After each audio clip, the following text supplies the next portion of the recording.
জুলেখার এই অনৈতিক কাজ থেকে দৌড়ানো এটা এত তীব্র ছিল যে প্রতিযোগী যেমন প্রতিযোগিতার সময় তার পুরো শক্তি ব্যয় করে, ইউসুফ আলাইহিস সালাম এই গুনাহের কাছ থেকে বাঁচার জন্য এইভাবে দৌড় মেরেছে। কোরআন আরেকটা শব্দ বলছে ওয়াকাদ্দাত কামিসাহু, অর্থাৎ ইউসুফের জামা পিছন থেকে জুলেখা টেনে ধরেছিল, সে জামা ছিঁড়ে গেছিল। এই যে জামা ছিঁড়ে যাওয়া, এই জামা ছিঁড়ে যাওয়া ইঙ্গিত বহন করে যে দৌড়ের তীব্রতা কত বেশি ছিল। তার মানে ইউসুফ আলাইহিস সালাম অনৈতিক কাজ থেকে এবং আল্লাহ তাআলার নাফরমানি যৌন উশৃঙ্খলতা থেকে বাঁচার জন্য এত তীব্র গতিতে দৌড়াইছিল, যেটাকে আল্লাহ প্রতিযোগীর দৌড় বলেছেন। এখান থেকে বোঝা যায় যে এই তাকওয়ার কি পরিমাণ শক্তি ছিল ইউসুফ আলাইহিস সালামের। ইউসুফ আলাইহিস সালাম গুনাহ থেকে দৌড়িয়েছিলেন, আর আমরা গুনার পিছনে দৌড়াচ্ছি। আসসালামু আলাইকুম ওয়া রাহমাতুল্লাহ।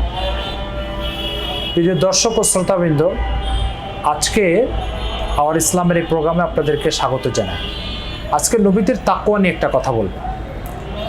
নবীদের তাকওয়া এক বিরল তাকওয়া, আমাদের জন্য সেখানে হাজার শিক্ষা নিহিত। হযরত ইউসুফ আলাইহিস সালামের একটা তাকওয়া নিয়ে কথা বলি।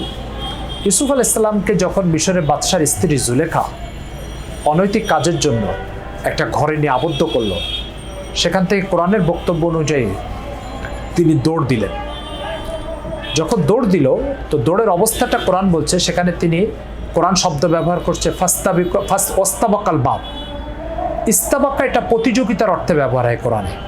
আরেক জায়গায় আল্লাহ বলছেন ফাস্তাবিকুল খায়রাত, ভালো কাজে প্রতিযোগিতা করো।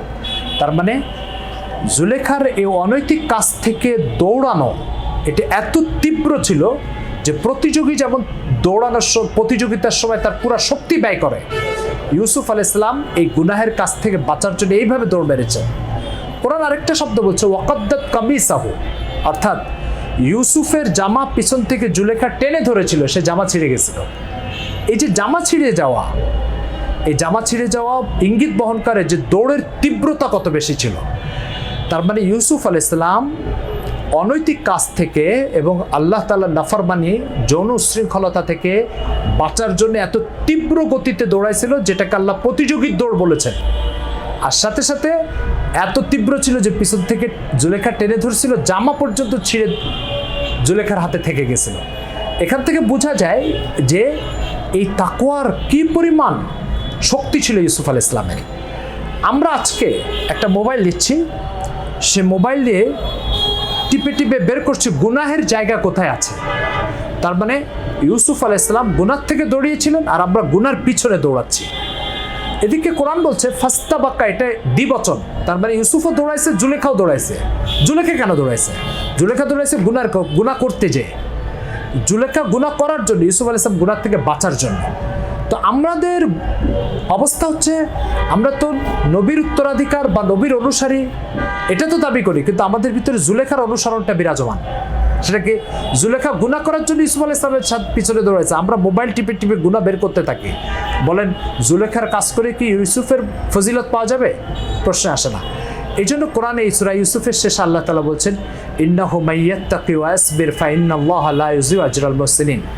ইউসুফ আলাইহিস সালামের তাকওয়ার প্রশংসা করেছেন, আর যার প্রতিদান আল্লাহ পাক তাকে দুনিয়াতেও দিয়েছেন, মিশরের বাদশা হিসেবে আখিরাতেও দিবেন। দর্শকবৃন্দ, যে কথা এখান থেকে বুঝতে হবে সেটা হচ্ছে যে এই ইউসুফের তাকওয়া আমরা আনার চেষ্টা করি। গুনাহ আমার পিছনে দৌড়ালো, আমি কখনো যেন গুনার দিকে মুখ ফিরে না তাকাই এবং সেটার দিকে না দৌড়াই, বরং আমি এত তীব্র গতিতে গুনাহ থেকে বাঁচার চেষ্টা করব যে তীব্র গতিতে ইউসুফ আলাইহিস সালাম গুনাহ থেকে বাঁচতে গেছেন। জামাও পিছন দিয়ে টেনে ছিঁড়ে ফেলা হয়েছে, আর প্রতিযোগীর দৌড় দিয়েছিলেন। আল্লাহ আমাদেরকে এর অনুসরণের তৌফিক দান করেন। আসসালামু আলাইকুম।